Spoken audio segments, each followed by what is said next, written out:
Hi, today I've come up with another tutorial for a new interactive landing page.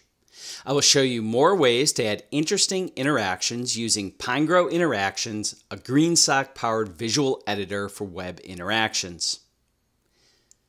In this tutorial, you'll learn how to easily add engaging interactions to your websites without any coding.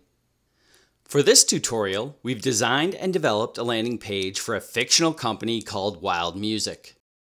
I'm going to show you different ways to add parallax scroll effects, sticky section effects, simple mouse interaction, and content reveal effects.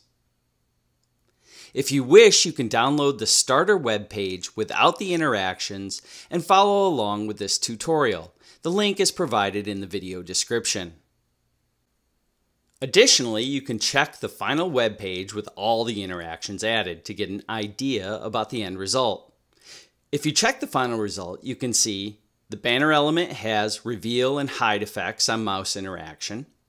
The banner element also has a zoom out effect on scroll. And this section remains fixed while scrolling. The menu has a reveal hide effect on scroll. And below the banner, elements have vertical and horizontal parallax effects. Other content has content reveal effects. Let's get started. Open the starter project and begin adding amazing interactions with the Pinegrow web editor.